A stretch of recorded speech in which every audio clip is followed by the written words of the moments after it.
Hi, this is Mike Howard, CEO at EPRI, and I want to welcome you to the official launch of the Low Carbon Resource Initiative, or simply the LCRI. We really appreciate you joining us today. This launch, as Elizabeth said, is just the beginning of a journey to make net zero carbon emissions a reality and make the transition thoughtfully, reliably, and affordably. This incredibly important initiative is a major commitment the energy sector is making to help accelerate the deployment of affordable, low-carbon energy resources. People from around the world, governments and companies are facing the goal of deep carbon emission reduction to improve air quality and to address the growing concern around climate change. Now, although global CO2 emissions continue to rise, many countries are lowering energy-related emissions.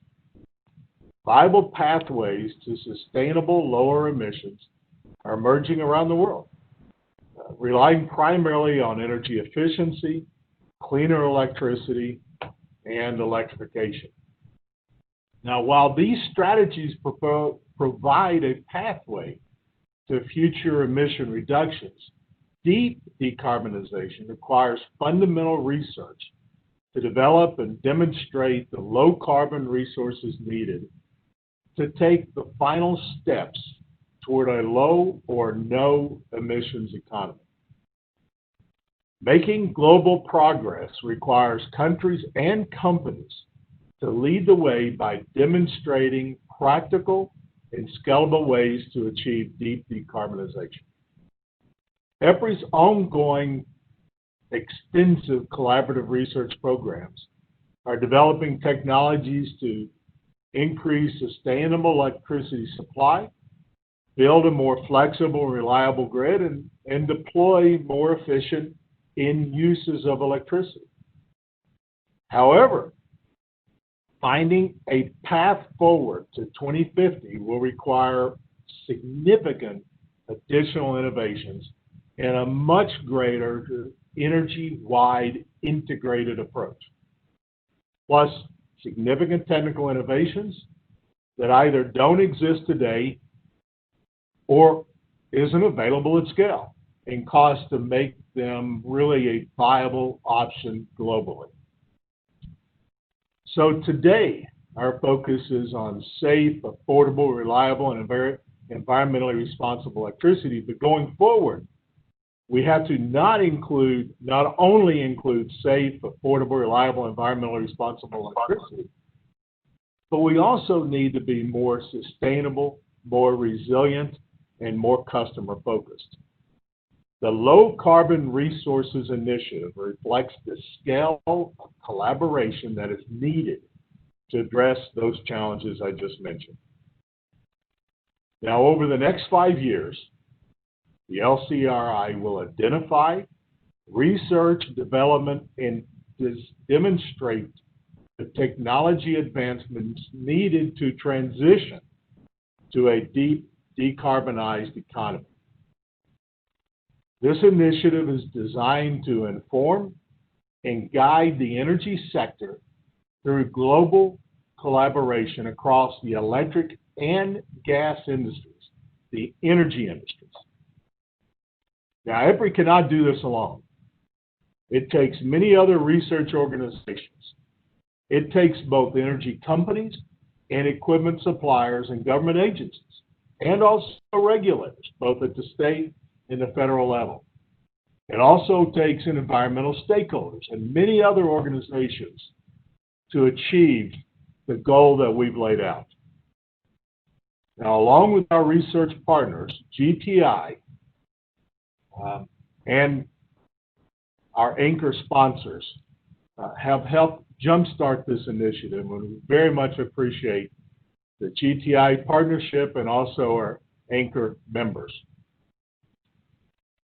We are expecting, in addition, many more energy companies and technology suppliers to join us on this journey. We also cannot make this journey without a very effective public-private partnership. The Department of Energy and national labs will be critically important as we get ready to scale up the technologies. So I want to end with a special thank you for attending this kickoff.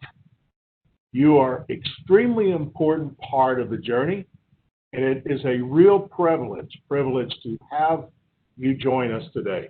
Thank you for your time. Now I'm going to turn it over to David Carroll, GTI CEO and President, to say a few words. David?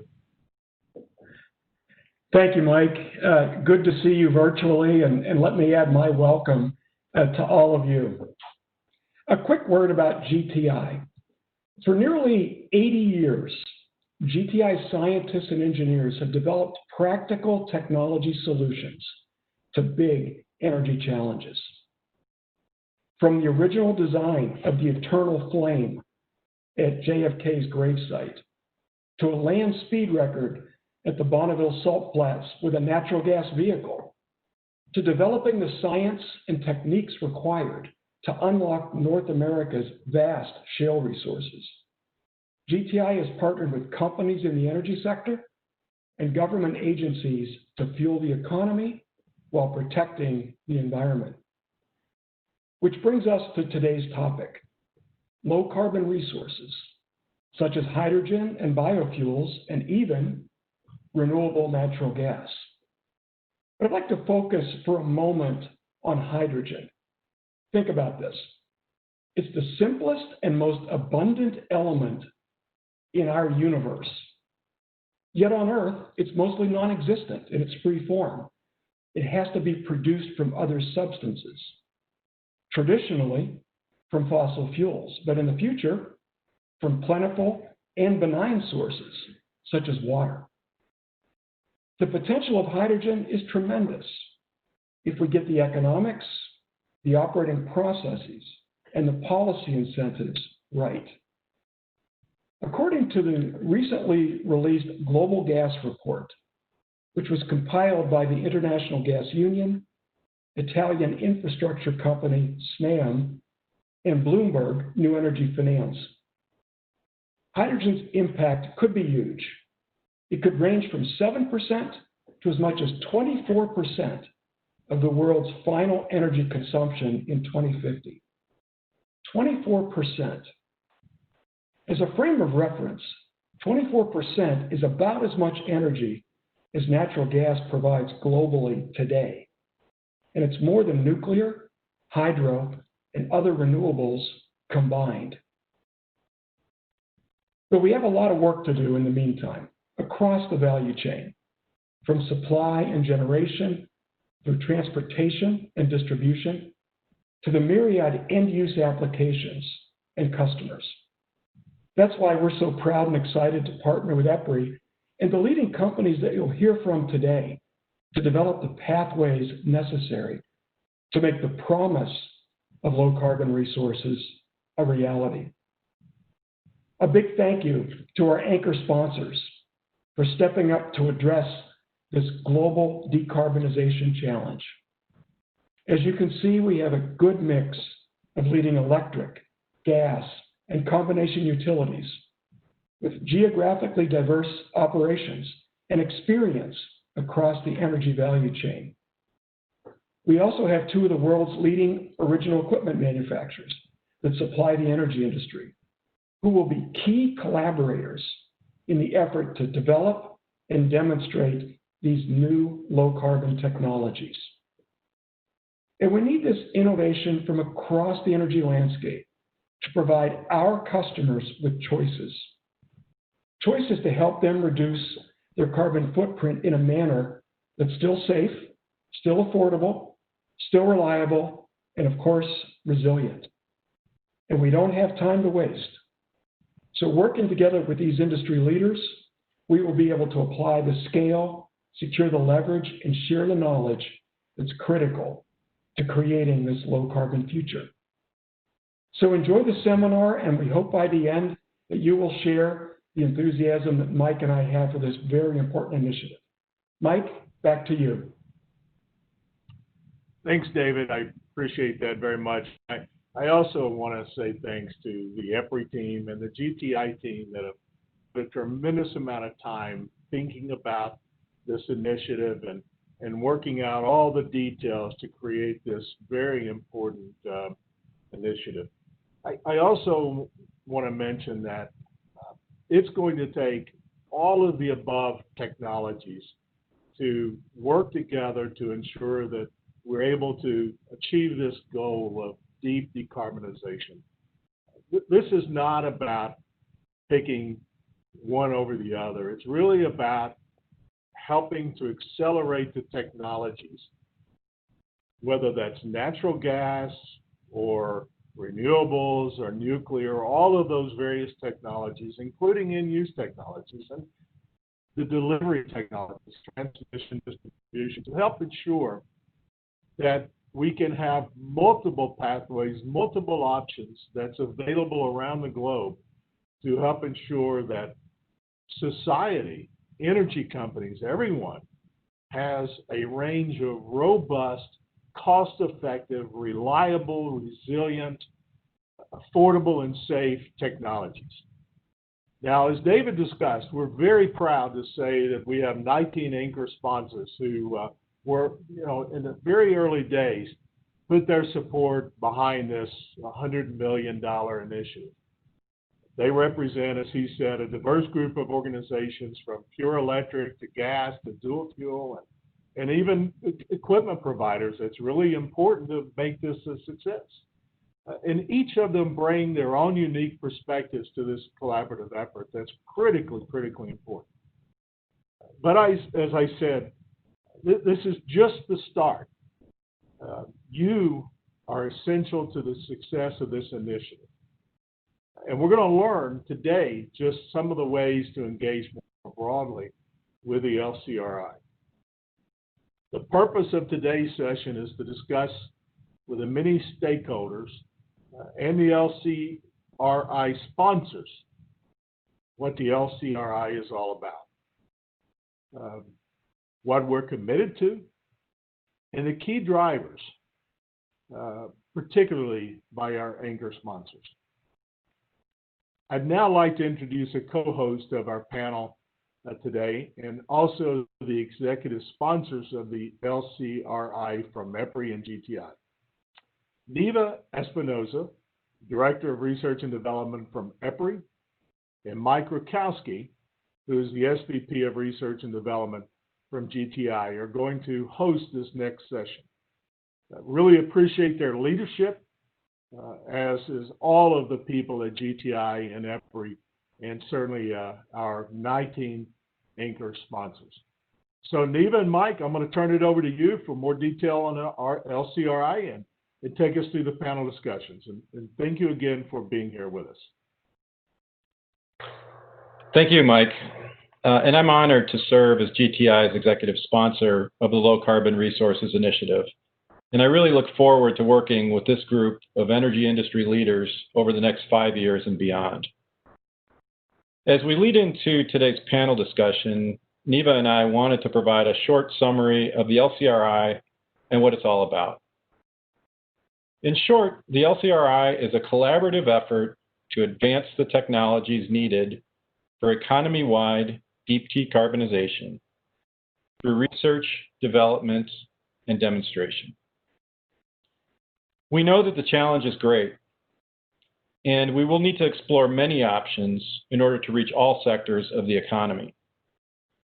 We feel that by leveraging the knowledge, the scale, and the diverse experience of the LCRI sponsors, as well as EPRI, GTI, and other key collaborators, we can move the needle to make many of these technologies commercially available in the 2030 timeframe, so that they can be employed in time to contribute to a 2050 decarbonization goal. So what will be the LCRI's technical scope? The focus will be on alternative energy carriers such as biofuels, clean hydrogen and ammonia, and other synthetic and derivative fuels. We will advance technologies across the energy value chain, starting with production of these alternative energy carriers, including hydrogen from electrolysis of renewable electricity, the application of carbon capture and sequestration, and also innovative methods of producing biofuels. We then need to deliver and store these energy carriers in a safe, reliable, cost-effective manner, and understand how our existing infrastructure can be leveraged and transformed to accomplish this.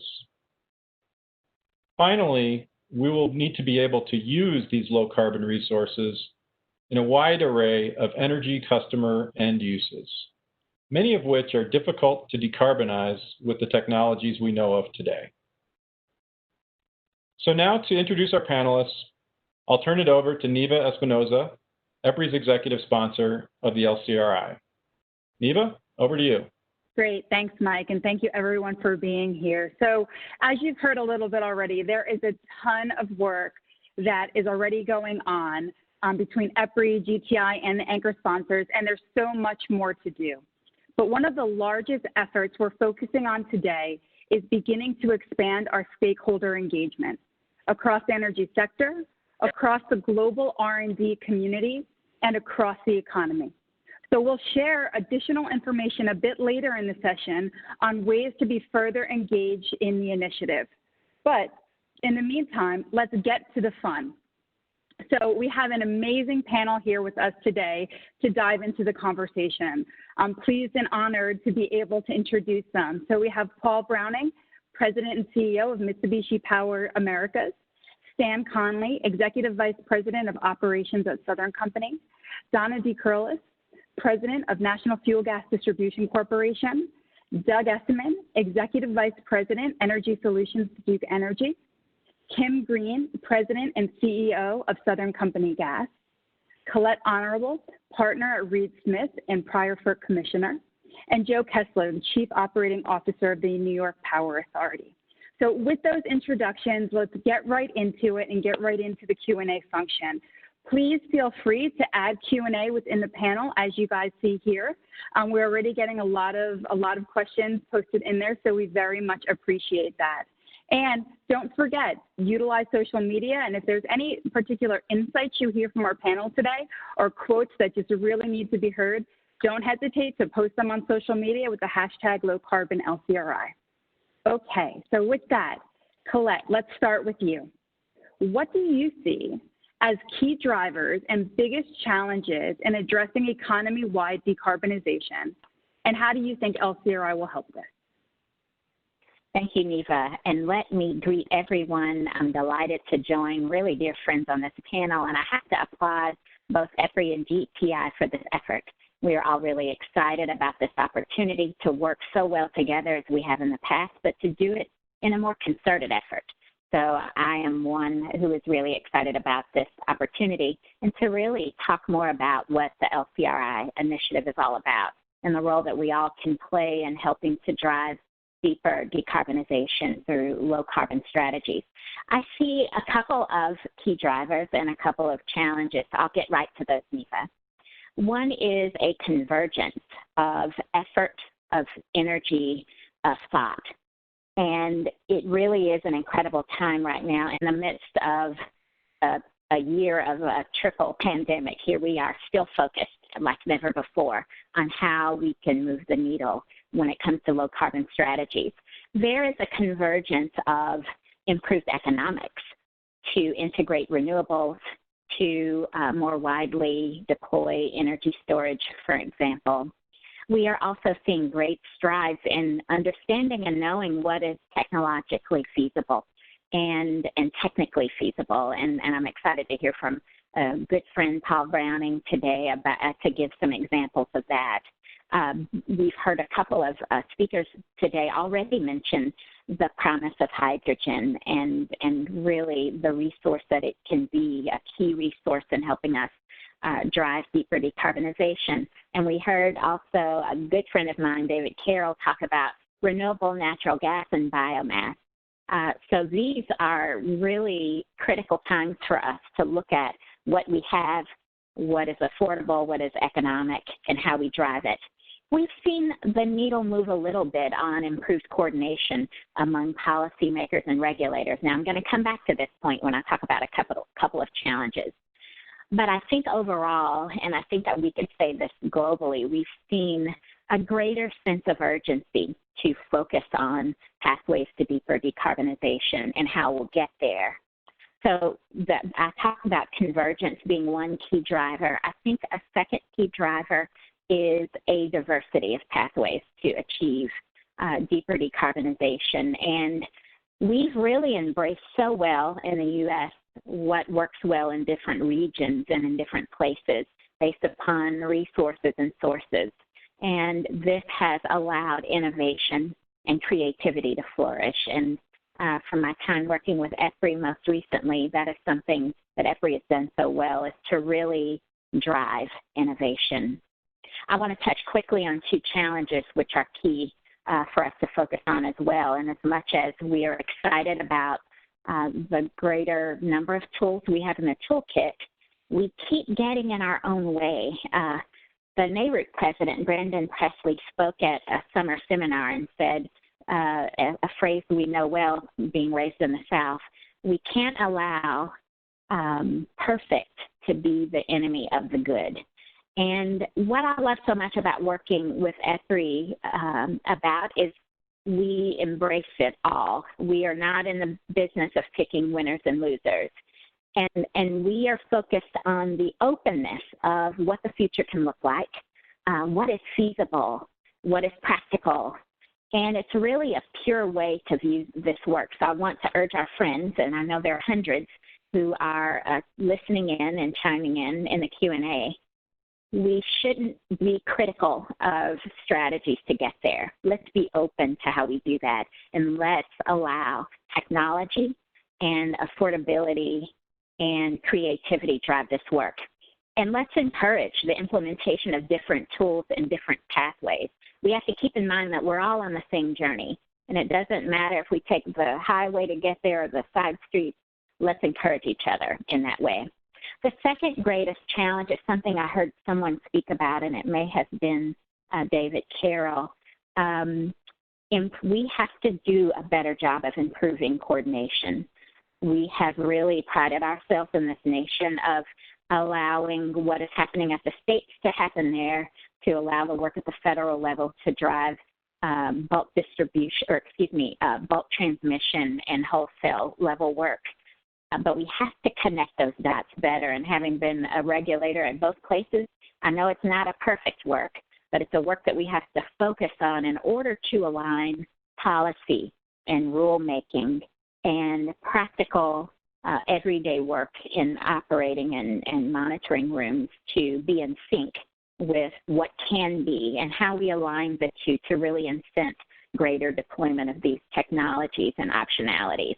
So with that, I would say that the drivers are more motivating, but we have to be equally motivated to focus on and eradicate the barriers to getting to deeper decarbonization and a low-carbon future. So with that, I'll yield. Thank you, Neva, for the question.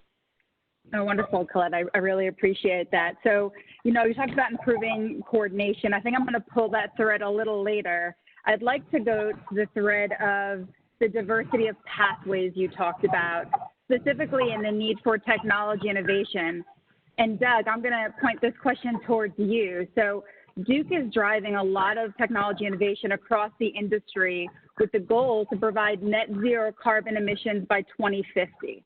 So what prompted you to take on that decarbonization challenge, and how do you see the LCRI helping you achieve these goals? Yeah, great. Hi, Neva. Hi, everybody. Welcome. Well, this is an exciting time, and I think we're all very excited about this initiative. What really drove Duke Energy was the need to address climate change. We serve 7 different states when you look at retail customers from an electric and gas standpoint. And up till now, and what will continue, and we need to continue to work on this, we have the portfolios we have because of regulatory requirements by and large for least cost analysis, right? We have to demonstrate the need for supply, and we have to demonstrate that what we're supplying our customers with or how we're supplying them is the least cost way to do that. now we have another dimension, and the other dimension is, doing it in a low carbon way and making sure that we take that into account as we look and plan for the system of the future. So we have made a strong commitment. As you mentioned, net zero by 2050 is our commitment, and we actually refreshed our commitment to reduce our carbon emissions by 2030 from 40% up to 50%. And the reason we're very comfortable with the 50% refresh is technologies exist today to get us to 50%. We've already reduced our carbon emissions at Duke Energy by 39% at the end of 2019. And we did so using available technologies, switching fuels, implementing renewable energy and other storage projects more recently to help us get to that point. And we feel comfortable that we have many options to work with to get us to that 50% reduction. But as we've looked ahead and looked at what does it take to get to net zero, it's like anything else. The first things you do are probably the most cost effective and in some respects, the ones that are most attainable as you see things today. But if the further you look out, the more you see the challenge of what is it going to take to get to net zero from 50%. The further you go, the deeper you cut, the more difficult it is. And by and large, history will tell us anything, it's more expensive, right? And so as we looked at the challenge, we knew there was a need to collaborate, that this was bigger than us, bigger than Duke Energy, that because of our participation over the long term on the EPRI board and on the GTI boards as well, we know those organizations are very good at what they do. The R&D focus that, in some respects, we don't have across the spectrum that the GTI and EPRI have. So it makes sense for us to reach out to say, let's collaborate. And as we've begun this LCRI effort, we've also realized that this collaboration is much, much bigger than even EPRI and GTI, right? So I think taking that further, I believe the sort of global collaboration, the broader collaboration with research institutes, technical organizations, the government, et cetera, are going to be critical to the success of finding a way forward to indeed reach net zero carbon emissions by 2050. So that's why we're part of this, Neva. We're excited about it, and I know that great things are going to happen. Great, thanks, Doug. So, during that conversation, you mentioned collaboration. That's a favorite word here at both EPRI and GTI. So, the next question is, I'd like to ask both you and Kim, I'd like you to answer this too if you can. So, as members of both the EPRI and GTI boards of directors respectively, and two of the first anchor sponsors for the LCRI, how do you view this particular collaboration and the partnership here between the gas and the electric sides of the industry? Yeah, would you like for me to go first? That'd be fantastic. Okay, great. So I'll go first, and Kim can impart her wisdom. So, it's very important to bring all this together. I mean, if again, I think the same issue applies across all spectrums. If you're just looking at it from one lens, the lens of gas, or the lens of production of electricity, or the lens of environmental lens, or whatever that lens is, you have the risk of suboptimizing what could be, putting it all together in a collaborative way and coming up with the best plan of action that also focuses on reliability and costs. So I think that's a very important part of, as we serve customers, they are certainly, our customers, our communities are very supportive, our investors are very supportive of our environmental focus, our emphasis on addressing climate change, but they also want to do it in a way that they have the same type of quality of service that they get today, and the same reliability that they've come to expect, as well as a focus on cost. And so I think we have to figure out the best way forward, all things considered. As I've said, our goal is the reduction of carbon to net zero by 2050. There are a lot of ways to get there. I think we would all agree to that. And part of what we need to do, part of it could be with gas, and we expect that will be the case. It's an important commodity that's gotten us to where we are today in large part in terms of the carbon reductions that we've made. And as a gas company, not only using gas to fire our power plants, but also as a gas distribution entity, Gas is a very valued commodity by our customers, and it's a very important part of the equation to move us to net zero ultimately. And so bringing them together makes absolute sense from Duke Energy's point of view. Great. Thanks, Doug. Thanks for sharing that. Kim, would you like to add some perspective to that? Sure. Thank you, Neva, and good afternoon, everybody. Thanks to all of you for tuning in today, no matter where you are across the globe. And thank you very much, Doug. I couldn't agree more with Doug's comments around collaboration. Now is not the time for silos or narrowly focused approaches. And to answer the question specifically how I view this partnership between EPRI and GTI, the simple answer is that I view this partnership as essential. As many of you know, I've spent most of my career on the electric side of the business, but I had the privilege a little over 2 years ago to move to the natural gas business, and it's been fascinating, and I have learned so much. Two of the first things I learned or observed were, number one, stop saying electrify everything.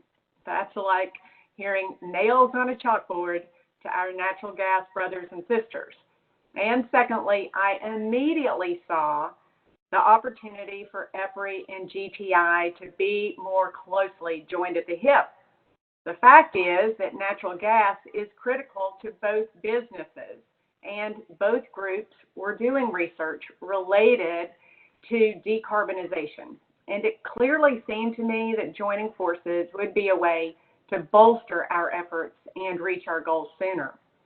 Speaking of goals, it seems that most electric and natural gas companies have a pretty clear path to hitting the 2025 to 2030 emission reduction targets, but unfortunately, no one has a good line of sight to hitting the 2050 goals. So now is the time to begin systematically focusing on what's next. What is the technology, or as Mike Howard said, most likely what is the portfolio of technologies that we all know are out there, but we just haven't completely conquered with that balance of clean, safe, reliable, and affordable. Our sectors need to be in lockstep as we move forward. If we're not, we could potentially find ourselves sub-optimizing, as Doug said, but duplicating, working ineffectively, and at worst, working against one another. The beauty of EPRI, which I had the pleasure of serving on the board of for about 8 years, and GTI, which I now currently serve on the board of, is this collaborative model and the utilization of leveraged resources to achieve a common goal. And the more partners we have in this effort, the better. Those of you from electric companies, gas companies, energy companies who have not joined, now is the time to get in. It's not too late. We're in the early stages of defining governance models and the research to be done. We need you all. The research being considered is wide-spanning and includes the following areas: alternative energy carrier production and use, renewable fuels, synthetic methane, infrastructure compatibility, storage and delivery, power generation, safety, and environmental impacts. And it's times like these that I hearken back to over 50 years ago when Southern Company was starting up its research and development organization. Alvin Vogel, who is the namesake for the Vogel nuclear plant, which we are completing the construction of units 3 and 4 right now. Alvin Vogel was the leader of the company at that time who saw that the utility industry was relying at that time on equipment manufacturers to meet the challenges. And he believed the industry needed to tackle these challenges themselves, or at least in partnership with the manufacturers. And of course, we need the partnership. But he set out then to develop a robust R&D organization led by an engineer named Bill Harrison, who said, and this is a quote from 1969, "The concern for the environment has superseded all others, and society's needs are very great and very complex. We must try to satisfy these needs. Politicians are attempting to show leadership by outbidding each other in recommending environmental safeguards. The real problems which must be solved are mainly technical in nature, and it's up to engineers to solve them. I believe, now, end quote. As an engineer, I love that. I believe, as our leadership did over 50 years ago, that we, the industry, need to be engaged. Our engineers need to be engaged, and they need the support of leadership. I urge you to join this initiative and be part of the solution. The last thing I'm going to say is something that Mike Howard also does really well, and he reminds us how close the future really is. 2050 is 30 short years away. 30 years ago, in 1990, the Hubble Space Telescope was launched, and it still remains viable and in operation today. And also, The Simpsons television show, first debuted, and now after 30 years, is still on. I'm proud that EPRI and GTI are joined at the hip in this initiative. I'm proud that Southern Company is an anchor sponsor. We want to ensure that we meet our enterprise-wide goals. We also have committed to net zero by 2050, and we're counting on the results from this initiative to help us get there. Thank you. Fantastic. Thanks, Kim. And as an engineer, I love that quote too. It's wonderful. So let me ask you a follow-up question to that. And Stan, I'd love if you could jump in on this one too. So there are several members or anchor sponsors of the Lcri who we consider dual fuel, meaning they have both gas and electric sides of their business. What do you see as, the folks who are over the gas and electric sides of the business as the value proposition on either side? Are there unique value streams to your businesses or particular synergies that you guys are really looking to take away? Well, I guess I talked about this a little bit in my previous answer, but I believe there are absolutely values to both sides of the business being engaged in this, and certainly synergies exist.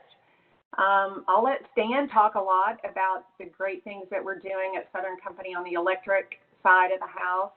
But there are places where we are directly connected. And one of those areas is understanding the impacts of transporting hydrogen through our natural gas pipeline network.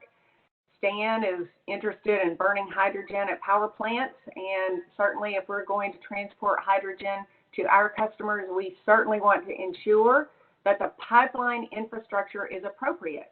So we both care about understanding how to safely and effectively transport hydrogen. We also both want to understand how to produce hydrogen as cost effectively as possible. And if there's a better energy carrier than hydrogen, we both want to know that too.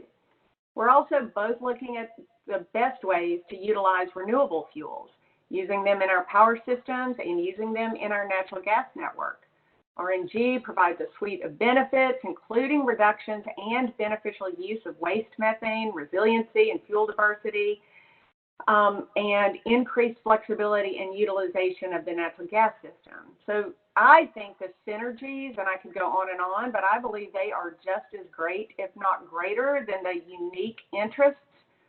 And with respect to the unique interest of natural gas, let me mention just quickly a couple of things that Doug hit, but I'm going to just hit them also because natural gas does play an important role here. And as we talk about net zero and the low carbon initiative, that's not necessarily zero carbon. Maybe there is an opportunity to get to zero carbon down the road, but I think that we are seeing more clearly the way to utilize some of the negative carbon technologies to offset some carbon. Because the fact is that over 177 million Americans use natural gas in their homes and businesses. And while natural gas use has grown tremendously over the past few decades, end-use CO2 emissions from the residential, commercial, and industrial natural gas sectors have been virtually unchanged. Furthermore, methane emissions from local distribution systems have declined 73% since 1990, even as natural gas utility companies have added more than 760,000 miles of pipeline due to smart investments in the natural gas infrastructure. Importantly, natural gas offers incredible resiliency, evidenced every day, but particularly during the polar vortex in January of 2019, where our subsidiary, Nicor Gas, which is located and headquartered in Naperville, Illinois, those customers experienced temperatures of nearly minus 50 degrees, but nonetheless maintained a continuity of service that was critical to the safety and well-being of our customers. So as we continue to deal with extreme weather and we face other challenges like cybersecurity threats, it will be critical to maintain a reliable and resilient source of energy across the spectrum. So to sum it up, we know our goal, we know many of our challenges, and now it's about working together to find the solutions that not only provide clean energy, but safe, reliable, and affordable energy for 2050 and beyond. And now I'll turn it over to Stan. Yeah, thank you, Kim, and good afternoon, everyone. And let me offer my welcome as well to joining this forum. I think this is an important conversation for our industry, and we're just pleased that so many people are joining us in that conversation. I'll hit on synergies maybe first, and Kim did very well in hitting a couple that I wanted to mention. That notion of keeping the customer at the center of everything we do, the focus on safe, clean, reliable, affordable. Clearly, as we think about decarbonizing our sectors of the energy industry, keeping our customer at the center is a synergy that I think all of us share, and I know that LCRI will keep as a cornerstone of the work we do going forward. Kim mentioned, obviously, the natural gas business has a great deal of infrastructure and assets that we in our industry and the electric sector certainly rely on. And we too have tremendous amounts of infrastructure that is synergistic with the natural gas side of our business. And so every single day, Kim and I and our teams are looking for ways to produce more synergies as we look to decarbonize the work here at Southern Company. One more important piece of synergy, though, I think, is this notion of critical infrastructure. Everyone on this call has experienced in their own way, a living example of how important our industry is in the last 6 months as we have navigated the pandemic. And making sure that reliability and resiliency stays in front of us as a synergistic driver on our low carbon work is something that we can all, I think, rally around and make sure that we keep in front of us for the long run. And certainly, I think we continue to think about our healthcare workers and those on the front line that rely on our products to do their work. And reliability and resiliency as we decarbonize needs to be a synergistic driver. So I think it's clear. And look, let me just say, I think one of the central value propositions of those of us that have already signed up as anchor sponsors and those that I know will join us going forward is the work to decarbonize, and these synergies really transcends the sectors that we're talking about here today. And I think it's really important that we recognize that that value proposition touches multiple pieces of the energy complex. And so, like Kim said, Southern Company is proud to be a part of this with others on this panel and many others that I know will join us as we go down this journey.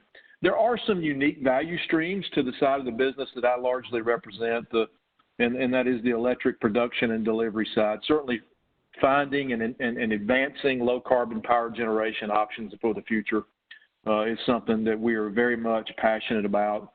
Kim's made mention of the work we're already doing in new nuclear, but finding advanced nuclear options is a part of our interest going forward. Certainly, more utilization of renewables and the storage compatibility that is evolving across this industry is something that needs to be advanced somewhat uniquely to the power generation side.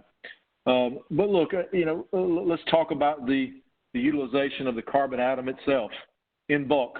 We certainly hope that as we advance along this pathway of decarbonizing, that we can continue to take advantage of some of the investments we've already made. We've got some incredibly efficient, reliable combustion turbine assets that if we could continue to utilize, albeit with a different energy carrier going forward, we think that is an optimal pathway for our customers and as well for the environment. And then, as some have already said, getting to that really deep decarbonization is going to require some breakthroughs. Carbon capture and storage being one we talk about sometimes. That Southern Company has been proud to be involved in for a number of years. We've hosted the National Carbon Capture Center at our Wilsonville, Alabama facility. It is now geared up to do research and development on carbon capture on natural gas production streams, natural gas electric production streams. So that's just, that location is evolving. We think the research needs to stay focused on what we do with the carbon atom going forward. And I think those are some examples of some unique value streams. But clearly, I think you're already starting to hear some recurring themes from me and others on this panel.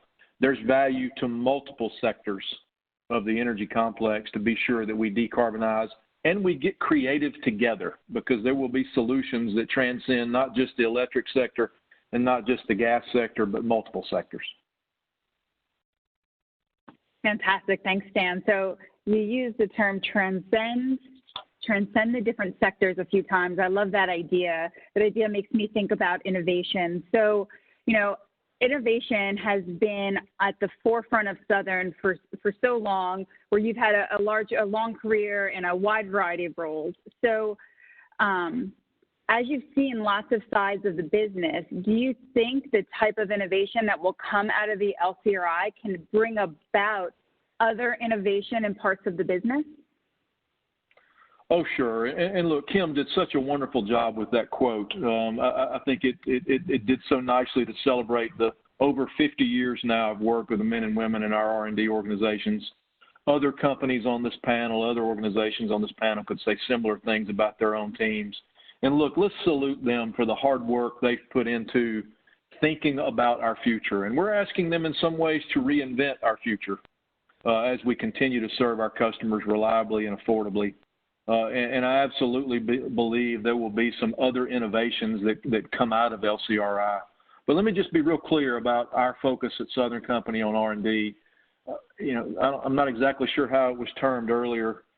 We believe an abundance of options really needs to be the answer here. I think maybe it was Colette that was admonishing us all to be sure that we stay open to all the ideas and to all the options that could be pursued and developed here. Because if you really get to that deep decarbonization conversation, you know, for the electric sector, maybe it's the last 10, 20% of decarbonization. We're going to need all arrows in the quiver to get there. And that is a philosophy we've had at Southern Company for a long time, about maintaining the flexibility and optionality that our R&D programs focus on in the decarbonization space. Hey, and by the way, let's be sure we don't not talk about or ignore negative carbon options going forward. That needs to be an equal part of this conversation, have an equal seat at the table. And there's some innovations coming out, whether it's natural methods of negative carbon or technology-based negative carbon ideas like direct air capture. Those two need to be innovations that are born out of LCRI. But look, I think, you know, certainly I can see where innovations that are created in LCRI can be shared in the bulk transportation sector or various industrial process sectors as they too look to decarbonize. I think that'll be important. I think the way we think about our energy grid with a more distributed infrastructure model, distributed generation, there'll be innovations that happen in that space of how we deliver our energy to our customers. And as Colette, I think, pointed out earlier, maybe there's some regulatory innovation that happens here. You know, across our country, we do have different means of decarbonizing. Some regions may have some ways of doing that other regions are not. We don't need a one-size-fits-all way to get there. We need our regulators to engage with us. We need our customers to engage with us. And I think the customer offerings, there could be some innovation that comes with for our customers as well that they can take advantage of in their homes and businesses. So I think there's all sorts of innovation pathways that can be spurred off LCRI. And, you know, I certainly would not yet ready to say that LCRI is equivalent to the space race. But if you think about some of the innovations maybe that came out of some of the efforts of NASA and others, you know, fuel cells, solar energy, even Velcro, gosh, came out of those types of initiatives. So who knows what's coming for us? But I think there's a variety of different innovations that can touch broadly our entire economy as we look to decarbonize. Fantastic. Thanks, Dan. We really appreciate that perspective and some great quotes so far. I will say we have tons of Q&A coming in, so we're going to do our best to get to as much as we can, but if we should not be able to get all the questions, which we won't, we will be following up with everyone who's attending today. So with that, Mike, I'm going to turn it over to you to lead the rest of the panel. All right. Thanks, Neva, and great discussion so far from all our panelists. The next question is for Donna DeCarolis, President of National Fuel Gas Distribution Company. And also I'd like to hear from Joe Kessler of New York Power Authority after that.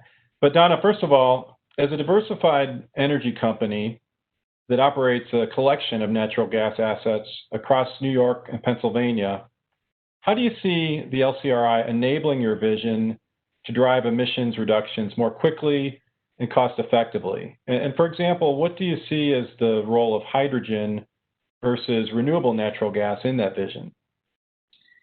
Thanks, Mike. Well, good afternoon, everybody. I'm pleased to be here, and I have to just add my excitement to those others that have mentioned how wonderful it is to be part of this initiative.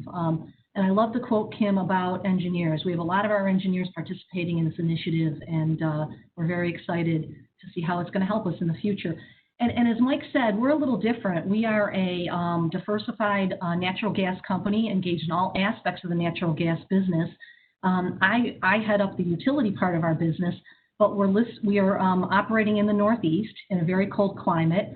We have an upstream business that produces about a BCF a day of natural gas. We have an interstate pipeline and storage business that brings that to market. And then we have the utility that delivers it to end users. And across all of those segments, our key focus is sustainability. That has been a core guiding principle for us, and some area that we always want to continuously improve in. And so that's why LCRI, we think, is a great fit for us.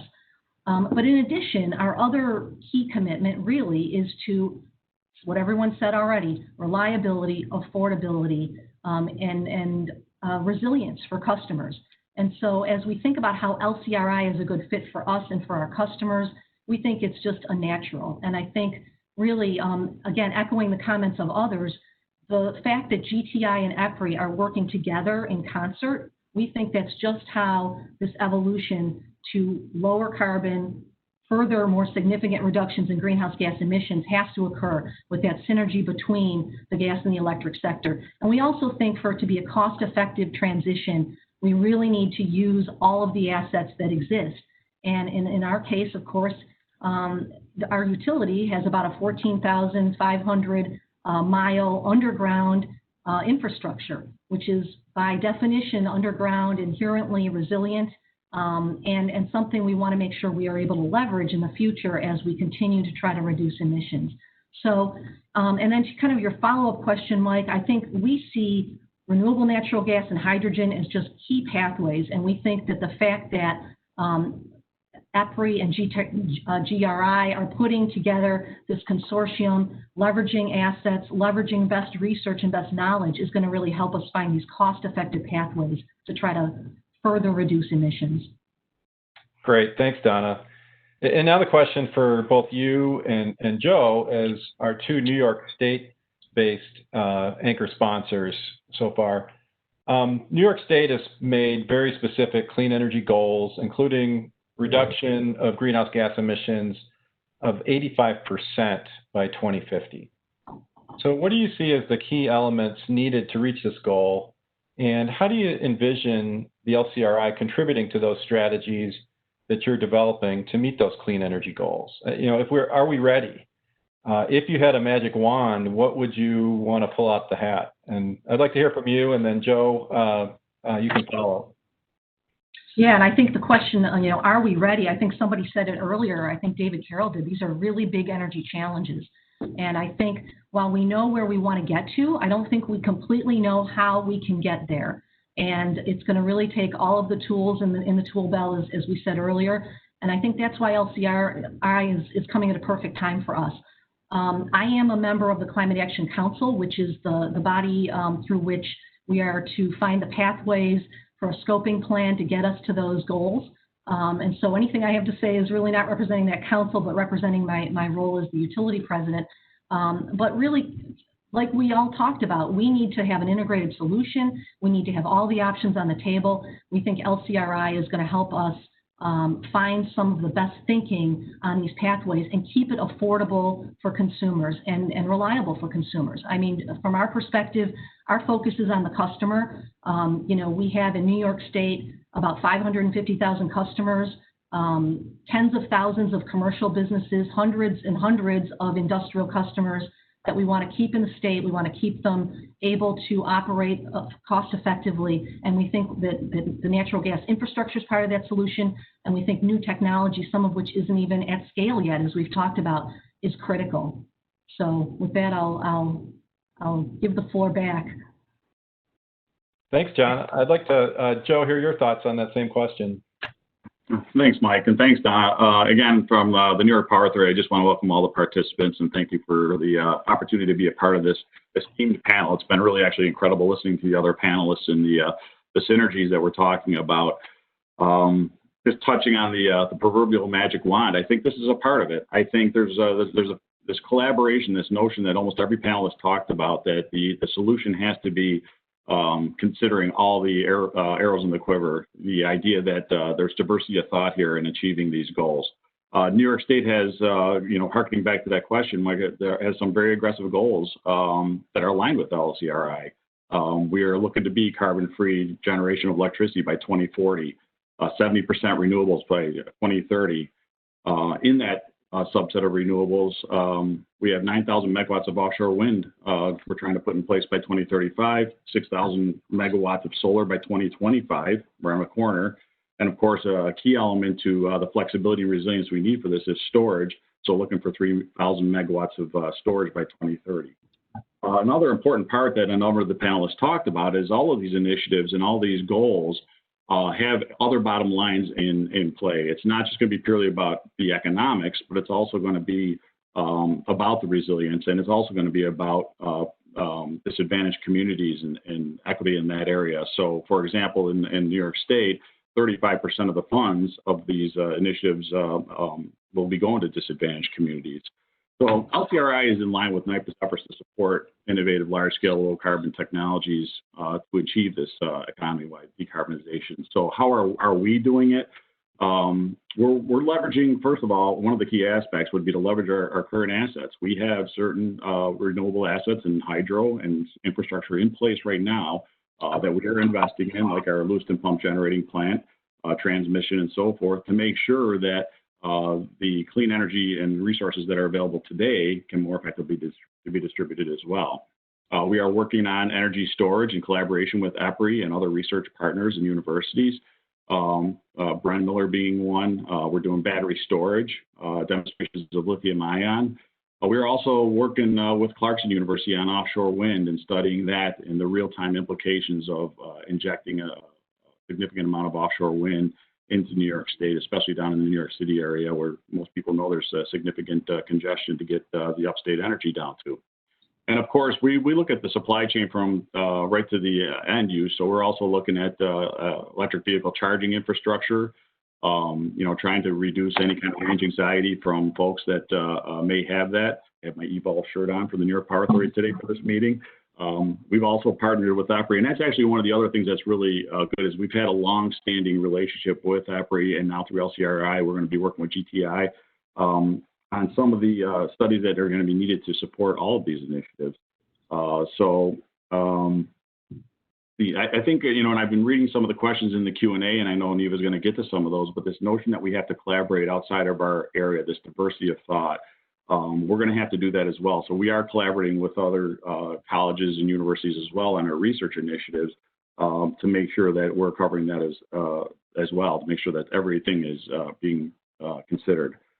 In the end, I think, there was a comment about focusing too much on electrification, and of course, that's an important part of it, but that is a means to an end, right? What we're talking about is the environment, carbon, and trying to make sure that we have the resilient infrastructure in place to make sure. I mean, when everybody doesn't have power or we don't have gas and heat, everybody knows what that's about. It's very challenging, very quickly. And so I think making sure that whatever decisions we make, leveraging our current assets on that roadmap to get to where we need to be in the future is going to be critical. So I think that answers your question, Mike, but welcome to follow up on anything you might have. Yeah, thanks, Joe, and thanks, Donna. Great to hear the New York perspective. And one more question for you, Joe. You know, you mentioned the roadmap. So as part of the LCRI, you know, the how we're going to get there, how we're going to move the needle is going to involve looking across the integrated energy system and identifying those potential pathways to decarbonization, developing a roadmap for research and development, and then executing those projects. And we're going to need to execute those projects with a collaboration of technical partners, universities, other research labs, other stakeholders of all of the anchor sponsors. NYPA has really focused on working closely with many stakeholders and specifically promoting public-private partnerships. How important do you see those being for the success of LCRI? No, I think it's critical. I think it's absolutely critical. And our tradition at the New York Power Authority has always been to kind of be the catalyst for those types of collaborations. And the reason is that, we have a certain amount of expertise in, maybe we punch above our weight in terms of our own resources in R&D. But by leveraging the intersection between what these state goals are, what infrastructure we have in place, and the innovation that we need to inspire through all cross sectors to make sure that we're meeting these initiatives is critical. So we find it critically important to make sure that the answer that we're looking for may not even be in an industry that we're thinking about right now. It happens all the time. Innovation, strikes us from left field all the time. So I think these kinds of collaborations, again, with the universities, but of course, a lot of people are being very innovative, trying to make a living. These businesses are trying to figure out ways to meet these same goals. This is a very noble goal, so a lot of people are interested in taking care of it, and it's critically important that cross sectors, whether it's transportation, energy, whatever sectors it may be, that we're looking at all options as we come up with solutions for the future. Great. Well, thanks a lot, Joe. My next question is for Paul. So Paul, Mitsubishi Power is the first non-electric or gas utility to join the LCRI. So the question is, why join? What do you see as the role of equipment providers and developers in this effort? Well, Mike, thanks for the question. The short answer to your question is a very good friend of mine who also happens to be a very good customer of mine gave me the invitation, and he's the kind of guy I don't like to say no to. But the longer answer is, we're a company that has really dedicated ourselves to the idea of decarbonizing the power sector. We've already announced, big investments that we're making to make that happen. And what we're really looking at is that the challenge here is that we've already made a lot of progress in decarbonizing the U.S. power sector, but now it's sort of the hard part is what comes next. So over the last 2 decades, what we've been doing is retiring coal-fired power generation and replacing it with a combination of natural gas and renewables. And that combination of natural gas and renewables in a sort of a 50-50 combination is about 80% less carbon intensive than a retiring coal-fired power plant. And over the last 20 years, across the entire United States, we've reduced carbon emissions by about 40% versus where they were 2 decades ago. But when you think about a place like, say, California, which of course has been in the news lately, California doesn't have any more coal-fired power plants. And so if California is going to continue to decarbonize, we need to start thinking about using less natural gas in power generation, which for many of us on this call is sort of a difficult thing to think about, not in part because, my company for sure is, a company that produces products that convert natural gas into electricity, but also we all understand what a critical role natural gas plays in balancing the intermittency of renewables and what a big challenge it would be to replace that role of natural gas. And so that's what's really got us interested in things like renewable hydrogen, which we think, really does have the ability to play the role of natural gas. We're also very focused on lithium-ion battery storage. So, our view is the way that we're going to move into the second phase of decarbonization is to start replacing natural gas with a combination of renewables and storage.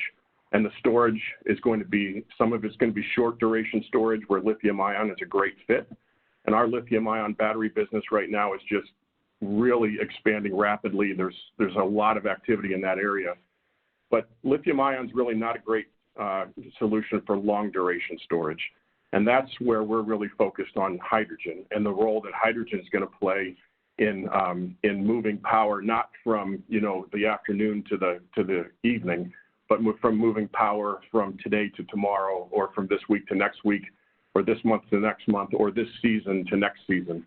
When you look at what happened in California 2 weekends ago, there's a big element of that's a seasonal kind of issue, and as California puts more and more renewables on their grid, that problem is just going to get more and more challenging. And so we just feel like the time is right now for a long duration renewable or a long duration method of storing renewable energy, and that's why you've seen us in the news lately with some pretty exciting announcements on projects that we're involved in. And I would also just like to say we're about to drop another big announcement on some additional projects that we're going to be involved in. And there's more to come. There's an incredible excitement right now around decarbonization, lithium-ion battery storage, hydrogen, natural gas. Great, thanks, Paul. And just to dig further into one of those recent announcements, Mitsubishi was awarded an order for the 840 megawatt Intermountain power project, which will use green hydrogen as the fuel for those combustion turbines. And you're also developing the world's largest green hydrogen storage project. Both of those projects are in Delta, Utah. And what do you see as the impact of those projects on the Western Interconnect? Yeah, so this might be the most exciting thing I've worked on in my entire career. And Kim, you talked before about, the role of engineers in this. I'm an engineer. I'm really excited about what we're doing right now with the Intermountain Power Project and the ACES project. So first of all, I said before, California has already retired its last coal-fired power plant. That's true inside the state, but LADWP still gets a lot of power from the Intermountain Power Authority in Delta, Utah, which is a coal-fired power plant. And they've already announced that it's going to retire in 2025. And if you paid attention in California 2 weekends ago, one of the utilities in California that did not have any outages of their customers was LADWP. And a big part of the reason is they own their out-of-state power generation, and they weren't, they still have full access to the power that they needed. So as they look to retire that coal-fired power plant, they're looking at, how do we replace that with some dispatchable capacity, but also do it in a way that meets California's climate initiatives, and particularly their decarbonization targets, not just for the state of California, but also the city of Los Angeles.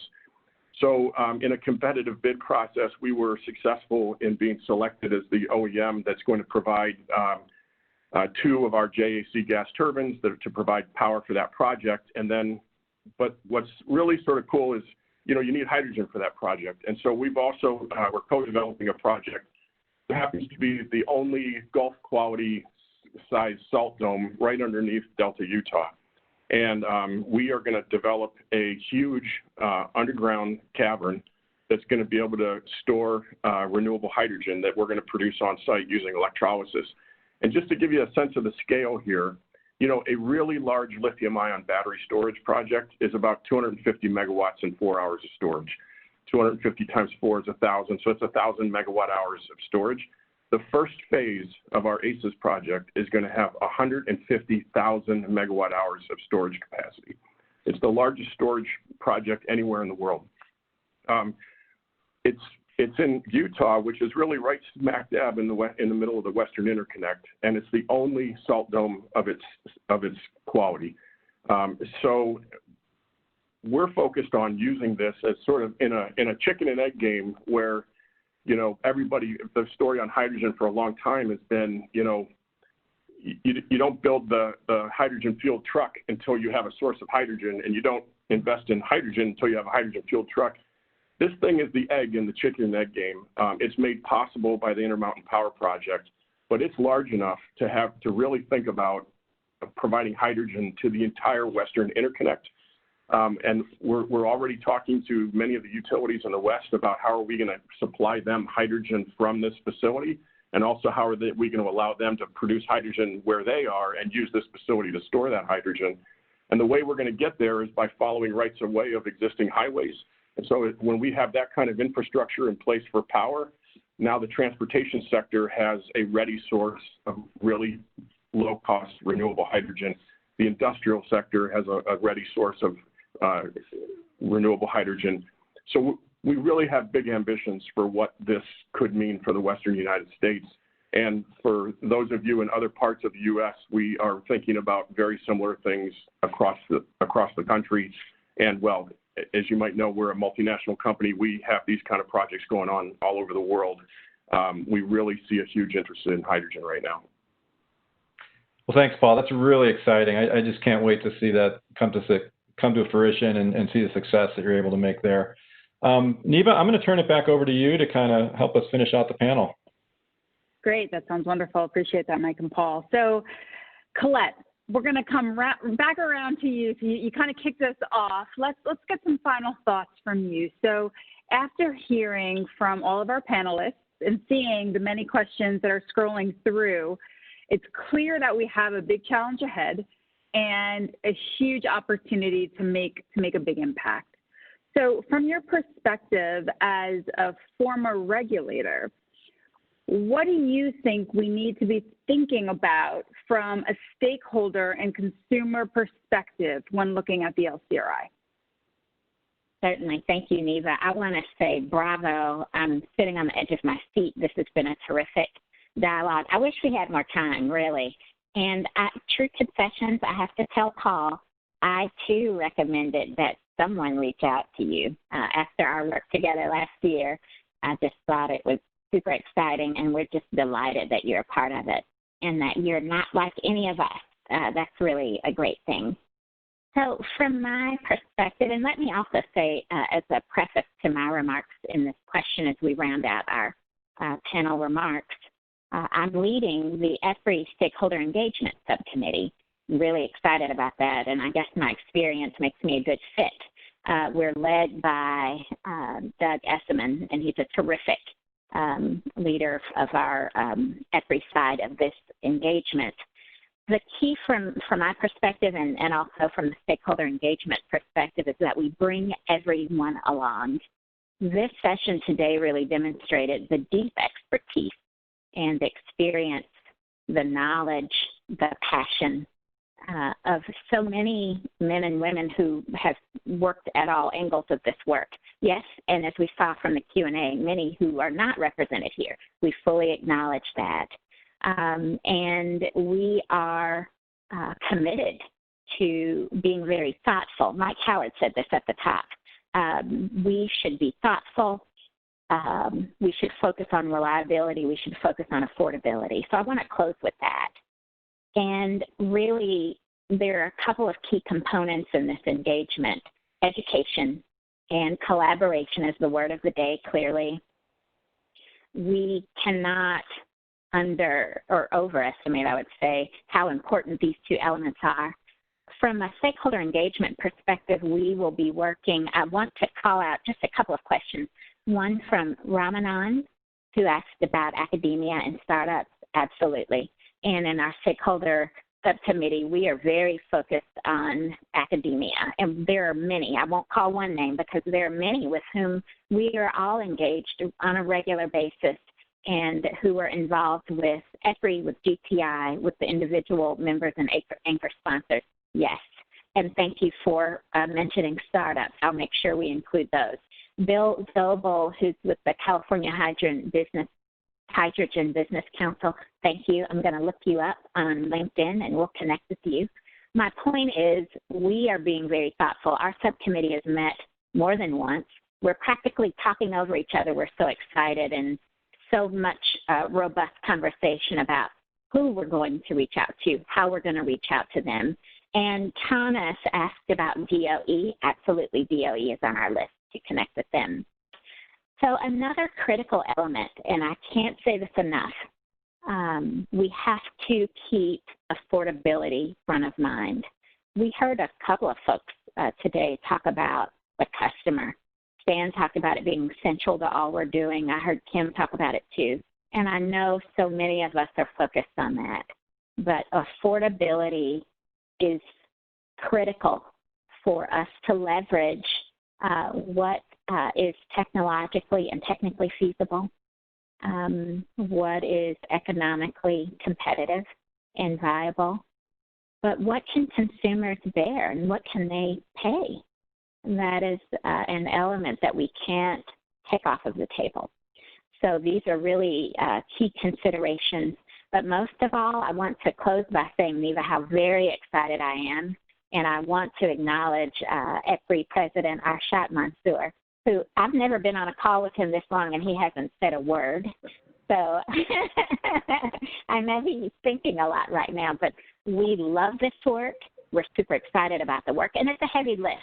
And so that's why we really wanted to have this launch, to share this initiative with like-minded and interested folks around the country. I want to say this. It's okay if you don't agree with everything that you heard today, but we want you to be engaged, and we will reach out to you. We want to hear something you think we've missed, something you think we haven't thought about, and ways that we can deepen our work together to drive greater solutions and optionality for deeper decarbonization. So we look forward to seeing you on the journey. And Neva, thank you so much for allowing me to close out this discussion today. Wonderful. Thank you, Colette, and thank you so much to all of our panelists. What a great hour and a half here we've spent together. So just a couple of things that we would like to cover as we wrap up the conversation today. So we started the conversation with Mike Howard saying this is the beginning. So later on today, the LCRI will be launching a series of opportunities for you to better engage with the overall initiative. You'll see three core things that are going to come out. The first is an LCRI request for information. This is specifically geared towards seeking information and input across the technology spectrum, from early stage technology research to near-term commercial demonstration on technologies that we should be considering as part of the LCRI. We welcome you all to take part in that request for information. We're also going to be launching our technical collaboration network. This is an opportunity for the global R&D community to engage with the LCRI, provide their diversity of perspectives, and engage with our sponsorship to ensure we are looking at the entire energy picture.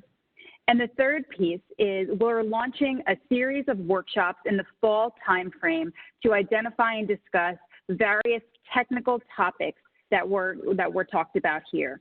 So be on the lookout for that. That'll be on lowcarbonlcri.com later today. I'll also note we have a huge amount of Q&A we've received. We couldn't get to it all here. We wanted to. So we'll be following up with answers to that question and answer period as we move forward. And we may even consider doing another one of these in the future because I think we've had great engagement. So again, thank you to everyone. And with that, I'm going to turn it over to Arshad Mansour, who we will now unmute. And he will share some closing thoughts with us. Thank you, everyone. Great. Thank you, Neva and Colette. Yes, I was trying to jump in. It is exciting. It is exciting to see what this industry is going to do. But I want to say a few words that we may not have elaborated.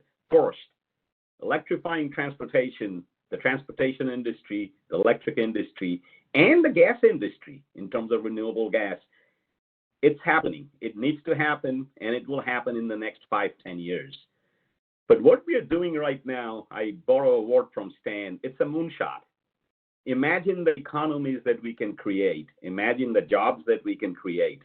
If we can figure out reliably and affordably produce clean molecules from clean electrons and scale up biogas and scale up renewable gas. Imagine the opportunities that we provide not just to clean the energy future, but actually grow new economies. It's not going to be done only in U.S. What you saw today, as you know, at EPRI, we have more than 100 energy companies that we work outside the United States. GTI does work globally. And when we come to the next virtual roundtable, there is significant effort that's happening globally that we should not be duplicating, we should be leveraging. And also, yes, there are 19 anchor sponsors. We can be more grateful for all the anchor sponsors, the utilities, the equipment providers, the technology providers to jumpstart this initiative. But when we meet in the next virtual roundtable, we'll have many more energy companies. We will have many more equipment providers. This is a moonshot that we all have to come together. And collaboration is the middle name for both GTI and for EPRI. Let me add another point, which I think is the most critical piece for the success of this journey. Yes, $100 million is a lot of research funding, but in the grand scale, when we have to scale up these technologies, when we have to do demonstration, it will require a 10x, 100x, and private-public partnership is going to be key. We are working with Department of Energy, we are working with national labs, but we, through the LCRI initiative, will engage our public partnership. We'll work on creating the demonstration projects, the scaling up that we will do. And then when I look at the next several years, we will see how these new economies will be created. So I want to end by thanking all the attendees. Our apologies, we didn't answer all your questions, but our promise that we will answer all your questions and you will get it as a frequently asked questions. But also stay with us over the not just the 5 years, but towards this journey. Because I think together we can not only shape the future of energy, but we can grow new economies. Thank you so much for your participation.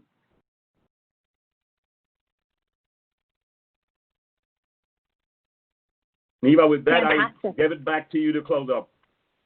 Fantastic. Well, like Arshad said, we very much appreciate everyone being here. It was a great session. We'll give you back your 3 minutes of the day. We promise we won't take any more of your time. The session will be recorded, and you could find it afterwards. We will send an email to those of you who have registered, and we very much look forward to working with you in the future. Everyone have a great day. Goodbye.